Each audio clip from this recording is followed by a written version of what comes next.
भूर्भुवः स्वः तत्सवितुर्वरेण्यं भर्गो देवस्य धीमहि धियो यो नः प्रचोदयात्।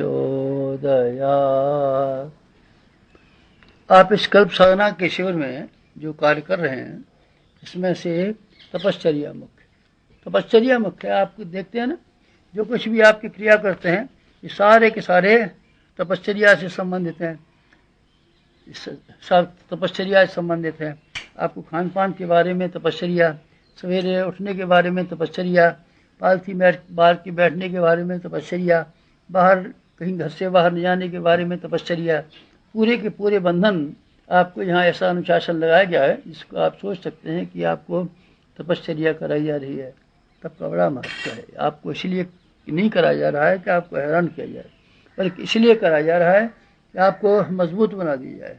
तपश्चर्या की आग में तपे बिना आप मजबूत नहीं हो सकते। कोई भी आदमी जिसने कठिनाइयों का सामना नहीं किया है, सिद्धांतों के लिए और आदर्शों के लिए कष्ट नहीं सहा है, वो आदमी मजबूत कैसे हो पाएगा? फिर वो बिल्कुल कच्चा रहेगा। समय आते ही जब मुसीबत आ जाएगी तभी भाग खड़ा होगा और अपने संकल्पों सिद्धांतों को छोड़ देगा। आपको इस तपश्चर्या में यही कराया जा रहा है। आप जानते हैं ना, कच्ची धातुओं को परिशोधन करने के लिए भट्टी में तपाते हैं ना। भट्टी में नहीं तपाएं तब कच्ची धातुएं पक्की धातु, शुद्ध धातु नहीं बन सकती। जमीन में से लोहा निकलता है, मिट्टी मिला हुआ लोहा निकलता है। आप जैसा लोहा देखते हैं वैसा थोड़ी निकलता है। इसको भट्टी में डालना पड़ता है, तपाना पड़ता है, मिट्टी जल जाती है और साफ सुथरा लोहा बाहर निकल के आ जाता है। तब उसमें से और चीज़ें बनती हैं, काम की चीज़ें। तो न तपाएं तब लोहा कच्चा रहेगा, कोई चीज़ नहीं बन सकेगी। ईंटें आप देखते हैं, ईंटें क्या है? मामूली मिट्टी है जो पानी में बरसते ही बह जाती है, लेकिन जब उसको तपा देते हैं आग में तो ईंट कैसी मजबूत बन जाती है। इमारतें बनाते हैं, मददों तक टिकी रहती है। पानी यही होता है ना जो आप लोग पीते हैं। लेकिन अगर इसको आग के ऊपर तपा दें तब फिर स्टीम बन जाती है, भाप बन जाती है। भाप से प्रेशर कुकर चल जाते हैं, भाप से रेलगाड़ियाँ चल जाती हैं। भाप से क्या नहीं हो जाता? ये क्या है? ये तपाने का परिणाम। रस और भस्में बनती हैं। इसमें क्या करना पड़ता है? अभ्रक भस्म, लोहा भस्म, सोना भस्म, चांदी भस्म, मकरत ध्वज वगैरह सब क्या चीज़ है? ये रासायनिक पदार्थों को जला करके, गर्म करके तपाने के बाद में उनकी शक्ति को उछाला जाता है और उभारा जाता है। ये तपाने की बात हुई। सोने को तपाए नहीं तब सोना कच्चा रहे, कोई कीमत ही नहीं मिलेगी। कोई मना करे साहब में तपाने नहीं देंगे तो बाज़ार में आप जाइए, कोई लेगा ही नहीं। सोने को तपा देने के बाद में न केवल उसकी चमक बढ़ जाती है, बल्कि उसकी मलिनताएँ दूर भी जाती हैं। न केवल दूर हो जाती हैं बल्कि उसकी साख बढ़ जाती है और तपाए हुए सोने का नकद पैसा मिल जाता है। बिना तपाए बिना संभव नहीं है। आपका व्यक्तित्व भी ऐसा है जो तपाने की अपेक्षा करता है। आपको तपना चाहिए और आपको तपाया जाना चाहिए। यही तप है जो आपको यहाँ कल्प साधना शिविर में कराया जा रहा है और आगे भी कराया जाएगा। अपने आप को संचित कुसंस्कारों के विरुद्ध बगावत और लड़ाई लड़नी चाहिए। यही तो है गीता का महाभारत में भाई भाइयों की लड़ाई का किस्सा नहीं है। असल में ये भीतर हमारी जो अंतर्द्वंद है, हमारी जो कषाय कलमश हैं, यही वास्तव में दुर्योधन और कौरव हैं। इनको हमने पंच प्राणों की सहायता से इनसे लड़ाई लड़नी चाहिए और इनके सामने झुकना नहीं चाहिए, इनको भगा देना चाहिए। चाकू पर धार रखने से चाकू तेज हो जाता है ना। आदमी के ऊपर तपश्चर्या की धार रखने से चाकू की तरीके से पहना और तीखा हो जाता है। धुलाई रंगाई की बात कल कही थी। आपको धुलाई नहीं करेंगे, कपड़े की पिटाई नहीं करेंगे तो रंग कहाँ से आ जाएगा। बुआई जुताई की बात कही थी ना। ये सब आत्मविजय। अपने आप को अगर तपस्विया बना सकते हो तो फिर आपको ढेरों शक्तियाँ मिल सकती हैं। सिद्धियाँ जिनको कहती हैं वो तपश्चर्या के बिना नहीं मिल सकती हैं। साधना से सिद्धि मिलती है। साधना का मतलब आत्मसंयम होता है, अपने आप का परिष्कार करना होता है। संसार में कितने बड़े काम हुए हैं। ये सब काम बड़े बड़े विजय जिन्होंने प्राप्त किए हैं वास्तव में आत्मविजय का परिणाम है। जो अपने ऊपर जी सकता है अध्यात्मिक क्षेत्र में वही विश्व विजयी माना जाता है। संसार में तो चोर डाकू भी अपने अपने ढंग से तो उठा लेते हैं, पर आध्यात्मिक जीवन, महानता का जीवन, शालीनता का जीवन उन्हीं के लिए संभव है जो आत्मविजय प्राप्त कर लें, अर्थात अपने दोष और दुर्गुणों पर नियंत्रण प्राप्त कर लें। जो उसको नहीं कर सकेंगे उनके लिए बहुत मुश्किल हो जाएगी। आप भागीरथ को नाम जानते हैं? भागीरथ एक सामान्य से राजकुमार थे, लेकिन जब उन्होंने तपस्वी जीवन जिया तब उनके चमत्कारों को देखा। गंगा जी को स्वर्ग से उतार करके जमीन पर ले आए और उनका नाम, गंगा का नाम भागीरथ ही कहलाया। महान भागीरथ का अर्थ है राजकुमार भागीरथ नहीं, तपस्वी भागीरथ। तपस्वी भागीरथ बहुत शानदार था। राजकुमार भागीरथ बिल्कुल मामूली आदमी था। आपने दधीच का नाम सुना है? मामूली संत बाबा जी थे, लेकिन जब उन्होंने अपनी तपश्चर्या से तपा लिया तो उनकी हड्डियाँ इतनी मजबूत हो गई कि उससे इंद्र का वज्र बनाया जा सका। और जो वृत्तासुर किसी भी हथियार से मरने वाला नहीं था, वो उससे मरा। किससे? दधीच की हड्डियों से। ये कैसे बात बनी? ये तपस्वी की बात कह रहा हूँ मैं। आपने श्रृंगी ऋषि का नाम सुना है? श्रृंगी ऋषि उन महात्मा का नाम है जिनके एक आशीर्वाद से राजा दशरथ संतानहीन थे और उन्होंने वेद मंत्र पढ़े थे और यज्ञ कराया था, तो 4 बच्चे पैदा हुए थे। 4 बच्चे किसने पैदा किए थे? यज्ञ ने नहीं किए थे, मंत्र शक्ति ने। मंत्र शक्ति ने, अरे भाई मंत्र शक्ति से भी नहीं, ऋषि ने, श्रृंगी ऋषि के बंदूक के ऊपर जब वेद मंत्रों के कारतूस रख के चलाए गए तो ही चले। बंदूक न हो तब क्या कारतूस चलेगा? तपस्वी न हो तो क्या मंत्र सिद्ध हो जाएगा? मंत्र सिद्ध होने के लिए, भगवान की उपासना करने के लिए आदमी का तपस्वी जीवन आवश्यक है। श्रृंगी ऋषि तपस्वी थे।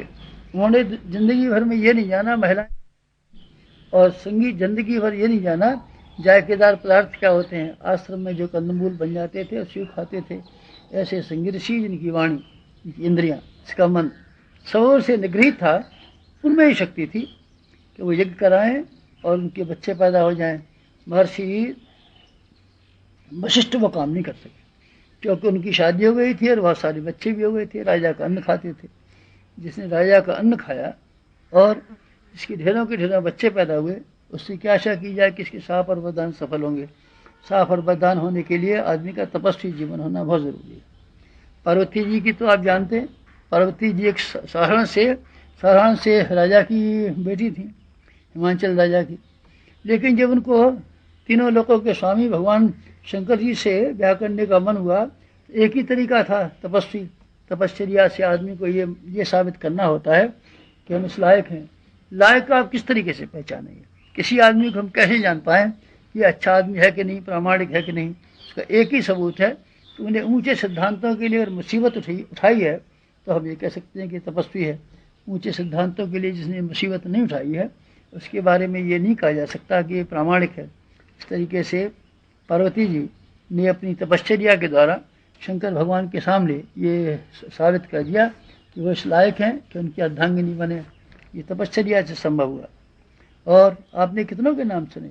ध्रुव का नाम सुना है ना? ध्रुव क्या हो गए थे? ध्रुव बहुत तेज हो गए थे, तीनों लोग के स्वामी हो गए थे, आकाश में रहते थे, भगवान के प्यारे हो गए थे। कैसे संभव हुआ? तपश्चर्या के द्वारा। आपने परशुराम जी की बाबत सुना है? उनके पास एक ऐसा कुल्हाड़ा था, इस कुल्हाड़े को लेकर के 21 बार उन्होंने अन्यायी लोगों को का सिर काट डाला और फिर उन्होंने सारे संसार में नई स्थापना करने के लिए संसार को हरा भरा बना दिया। कि कैसे बना सकता था एक छोटा सा आदमी? इसमें तपश्चर्या की शक्ति थी। अगर भगवान परशुराम तपस्वी नहीं रहे होते तब वो बिल्कुल मामूली जैसे बाबा जी ब्राह्मण पंडित रहते और यहाँ वहाँ कथा वार्ता करते रहते। परशुराम जी का ऐसा कुल्हाड़ा लोहार के यहाँ से नहीं खरीदा गया था। ये तपश्चर्या की शक्ति से उनको प्राप्त हुआ था। और भी कितने ऋषि हैं, आपको कहाँ तक बताएं। अच्छा, अगस्त ऋषि को आप जानते हैं? अगस्त ऋषि ने 3 चुल्लू में समुद्र का पानी पी लिया था। अगस्त ऋषि में शक्ति कहाँ से आ गई थी? ये अगस्त ऋषि की शक्ति तपश्चर्या की शक्ति है। तपश्चर्या अगर आदमी कोई न करे तब शक्तिमान हो जाएगा? नहीं। तपश्चर्या जो नहीं कर सकता वो सामर्थ्यवान नहीं हो सकता, शक्तिशाली नहीं हो सकता। इसीलिए आपको यहाँ इस कल्प साधना शिविर में इसीलिए बुलाया गया है कि आप अपने आप को मजबूत बनाएं और तपाएं। तपाना न केवल शक्ति प्राप्त करने के लिए बल्कि इसलिए भी ज़रूरत है कि चारों ओर से आपके ऊपर जो हमले होते हैं उनके विरुद्ध आप लड़ाई लड़ें और अपनी बहादुरी का सबूत दें। आप देखते हैं ना चारों ओर का वातावरण कैसा घिरा हुआ है। अगर आप लड़ाई नहीं लड़ें और हिम्मत नहीं दिखाएं और संघर्ष न करें तब, और तपस्वी न हो तब। तपस्वी का एक अर्थ लड़ने वाला भी होता है, संघर्षशील भी होता है। आपको ज़िंदगी में पग पग पर लड़ना पड़ेगा। मक्खियों से अगर आप नहीं लड़ें तब, तो मक्खियाँ आपकी सब चीज़ को जहरीली कर देंगे और मुसीबत पैदा करेंगे। मच्छरों को भगाने का आप इंतजाम न करें तब मच्छर आपको काट खाएंगे और सारे शरीर को मलेरिया से ग्रसित कर देंगे। खटमल देखते हैं ना, पशुओं को आप जानते हैं ना, दीमक घर जुए घर में रहते हैं, दीमक के बारे में आप जानते हैं कितना नुकसान करती है। जो अनाज को खाने वाले घुन, शरीर को खाने वाले विषाणु, फसल को खाने वाले कीड़े, जंगली जानवर, बिच्छू, सांप, बर, अगर आप इनका मुकाबला न करें, उनको भगाने की कोशिश न करें और इनके साथ चुप बैठे रहें तब ये सब मिलकर के आपके ज़िंदा रहना मुश्किल कर देंगे और आप जी नहीं पाएंगे। लड़ना तो पड़ता ही आपको। ये तपस्वी का एक अर्थ अपने आप को लाखू बना देना भी है। चोर और चक्के, दुराचारी और व्यभिचारी अगर आपका सामना न करें, उनका मुकाबला न करें और उनको रोकते हुए नहीं आगे चलें, तो ये आप समझ लीजिए ये सब मिलकर के आपके ऊपर हमला बोल देंगे और आपको जिंदा नहीं रहने देंगे। इस दुनिया में जिंदा रहने के लिए बहुत सी चीज़ें ऐसी हैं जिनसे हमको लड़ाई करनी पड़ती है। आलस्य और प्रमाद को ही लीजिए। आलस्य और प्रमाद से आप अगर लड़ाई नहीं लड़ेंगे तब फिर आपका बहुत मुश्किल हो जाएगी। आलस्य प्रमाद आपको खा जाएंगे। गंदगी से आप नहीं लड़ेंगे तब, गंदगी को बहारेंगे नहीं तब, तो आपका शरीर, मन, कपड़ा और घर, इमारत सब गंदगी से भर जाएंगे। ये क्या है? ये तपश्चर्या है। बुराइयों के विरुद्ध लड़ाई लड़ना तपश्चर्या। और अपने भीतर की बुराइयों से लड़ने का तपश्चर्या। इसके अलावा एक और बात भी है। क्या चीज़? आपको उन्नति के लिए, आपको तरक्की करने के लिए अपनी योग्यता बढ़ानी पड़ेगी और सामर्थ्य संग्रह करनी पड़ेगी। ये कैसे हो सकता है? ये भी तपश्चर्या से होगा। अगर आप तपश्चर्या नहीं कर सकते, अर्थात अपने आप को संयम नहीं लगा सकते, अपने आप को पुरुषार्थ नहीं बना सकते, अपने आप को संघर्षशील नहीं बना सकते, तो फिर आपके लिए सफलताएं कहाँ से आएंगी? धन, बल, विद्या, कला वगैरह संपदा है, क्या किसी ने बिना परिश्रम के कमा ली है? बिना पुरुषार्थ के कमाई जा सकी? ना, कमाई नहीं जा सकेंगे। तो जो पुरुषार्थ करना पड़ता है उन्नति के लिए, उस उन्नति के लिए किए हुए पुरुषार्थ का नाम भी तप है। तप कई तरह के होते हैं। आपको अपनी अपेक्षावृत्ति से लड़ना पड़ेगा। अपनी भीतर बार बार निराशा जो आपको दबोच लेती है, उसके विरुद्ध आपको लड़ना पड़ेगा। चिंतन में जो चिंताएं तरह तरह की और आशंकाएं, भय छाए रहते हैं, इनसे आपको अपने मन को सुधारना पड़ेगा। इन चीज़ों को ख़त्म करना पड़ेगा। अभ्यस्त ढर्रा। कैसा अभ्यस्त ढर्रा? जो ज़िंदगी हम जीते हैं वो ऐसी ज़िंदगी है कि हम क्या कहें आपसे। ऐसी ज़िंदगी, ढर्रे की ज़िंदगी, जिसमें न बुराइयों से नाराज़गी है, न अच्छाइयों से मोहब्बत है। ऐसी एक घिसी पिटी ज़िंदगी, वाहियात सी ज़िंदगी, कुंवर सी ज़िंदगी हम जी रहे हैं। इस ज़िंदगी की जो वर्तमान परिस्थितियाँ हैं, इससे आपको लड़ना पड़ेगा। इसको तोड़ मरोड़ के एक और फेंकना पड़ेगा और इसके स्थान पर नई विचारधाराएँ, नई योजनाएं कार्यान्वित करनी पड़ेंगी। अगर आप नहीं किए तो ढर्रे पर घूमते रहेंगे और ढर्रे पर घूमते हुए कोलू के बैल की तरीके से झांकिता बने रहेंगे। संघर्ष नहीं करेंगे तो कैसे काम बनेगा? अनीति से लड़ने के लिए आपको प्रत्याक्रमण करना ही चाहिए। कांटे को कांटे से ही निकाला जाता है, विष को विष से ही मारा जाता है। घूसे का जवाब घूसा हो सकता है। इसीलिए क्या करना चाहिए? अनीति के विरुद्ध आप अगर तन के नहीं खड़ेंगे तो अनीति दिन दिन बढ़ती चली जाएगी और आपको ही नहीं बल्कि आपके सारे समाज को धीरे धीरे करके निगलती चली जाएगी। फिर आप ऐसी परिस्थिति में आ जाएंगे अपने समाज को, सबको हैरानी में डाल दें। इसलिए तपश्चर्या, जिसका अर्थ होता है अपने आप को तबा डालना, मजबूत बना देना, लड़ाकू बना देना, संघर्षशील बना देना, साहसी बना देना, ये गुण अपने भीतर आप पैदा कीजिए। प्राचीन काल में तपश्चर्या को बहुत महत्व दिया जाता था। विद्यार्थियों के लिए गुरुकुल खुले हुए थे। गुरुकुलों में केवल पढ़ाई नहीं होती थी। आप ये सोचते हैं केवल पढ़ते रहते थे, नहीं, वहाँ तपस्वी जीवन का आरंभ से अभ्यास कराते थे, कठिन जीवन का, कठोर जीवन का। बच्चे गौएं चराते थे, बच्चे लकड़ी लाद के लाते थे, बच्चे सब मिलजुल करके अपने गुरु के आश्रम के खेतों को और बगीचे को रखवाली करते थे, उगाते थे। ये उनकी मेहनत भी लगती थी। ये क्या है? ये तपश्चर्या है। प्राचीन काल में प्रत्येक बच्चे के लिए यही था। और आध्यात्मिक जीवन में प्रवेश करने वाले को भी ये करना पड़ता था। आरण्यक जितने बने हुए थे वो ढलती अवस्था में अपनी आध्यात्मिक उन्नति के लिए, निवास करने के लिए आरण्यक बने हुए थे। और आरण्यकों में क्या होता था? आरण्यकों में तपस्वी जीवन जीना पड़ता था, निगृहित जीवन, अनुशासित जीवन। अनुशासित अगर आप जिए तब तो आरण्यक की तप साधना आपके लिए राम नाम और मंत्र और जप और तप सब में काम आ सकती है।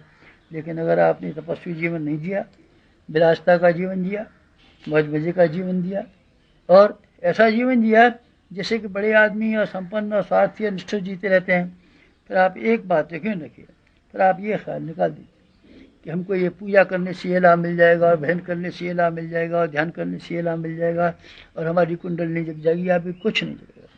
आप जिंदगी को ठीक नहीं करते हैं, आप समझते नहीं सारे का सारा अध्यात्म सिर्फ इस बात पर टिका हुआ है कि साधक का पुनीत जीवन, पवित्र जीवन, और साधक का जैसा जीवन आप जीना नहीं चाहते, पुनीत जीवन जीना नहीं चाहते, पवित्र जीवन जीना नहीं चाहते, और जादूगरों की तरीके से कोई थोड़े से खेल खिलवाड़ करने के बाद में तरह तरह की आप चीज़ों को मांगने की कोशिश करते हैं। आप ऐसे गलत बात क्यों कहते हैं? थोड़ी सी पूजा से अगर ये सब चीज़ें मिल गई होती तो फिर किसी आदमी को अपने जीवन को परिष्कृत करने की ज़रूरत क्या पड़ती? कोई संयमी बनता क्यों? कोई तपस्वी बनता क्यों? कोई निग्रहित अपने आप को करता क्यों? क्यों अपनी इंद्रियों को मारता क्यों? फिर तो अपना मनमौजी जीवन जिया करते, विलासता का जीवन जिया करते और साथ साथ में जप तप करके एक आध पूजा पाठ करके और तरह तरह की चीज़ें पा लेते और भगवान को पसंद कर लेते और योगी बन जाते और सिद्ध पुरुष बन जाते। ये संभव है नहीं भाई साहब, संभव नहीं है। आप क्यों नहीं मान पाते हैं? आप मानने की कोशिश कीजिए। आदमी के भीतर से ये शक्ति का उद्भव होता है, ये केवल आदमी की तपश्चर्या की वजह से होता है। तपस्वी अगर आप हैं तो फिर आप चाहें जो कीजिए। भगवान राम को तपश्चर्या करनी पड़ी थी। विश्वामित्र ऋषि के आश्रम में गए थे, वहाँ तपस्वी जीवन जिया। इसके बाद में 14 वर्ष वनवास गए, फिर तपस्वी जीवन जिया। इसके बाद में भगवान राम को उन्होंने, गुरु वशिष्ठ जी ने देवप्रयाग बुला लिया था, पर जब तक जिए तब तक वहीं देवप्रयाग में हिमालय में रहे। फिर क्या हुआ? ये भी तपस्वी जीवन।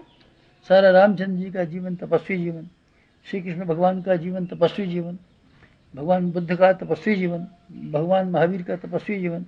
जितने भी भगवान हुए हैं आप समझिए, जो इतने महामानव हुए, चलिए कहिए भगवान ने सही महामानव कहिए। महामानव और भगवान में कोई फर्क पड़ता है? नहीं, कोई फर्क नहीं पड़ता। दोनों एक ही चीज़ के दो नाम हैं।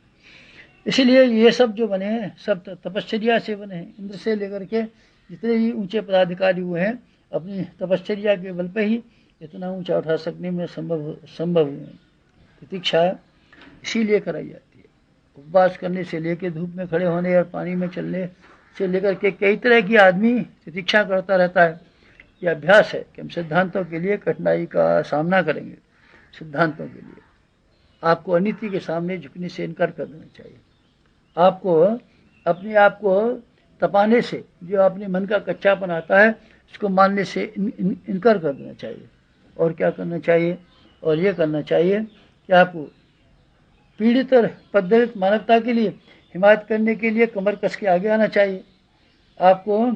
आपको अपनी मानसिक तप करना चाहिए। असंयम मन कभी इधर घूमता है, कभी इधर घूमता है, कभी इधर घूमता है। इस सब को रोक करके क्या करेंगे? आप मन को रोकिए, रोकने के बाद में भगवान से लगा दीजिए। ये तो योगाभ्यास है। तपश्चर्या और योगाभ्यास दोनों की एक जोड़ी है।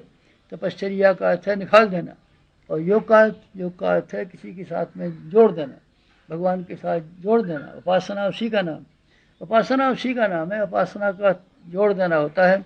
हम किसी के साथ में जोड़ देते हैं, अपने नल को टंकी के साथ में जोड़ देते हैं, अपने बल्ब को बिजली घर के साथ में जोड़ देते हैं।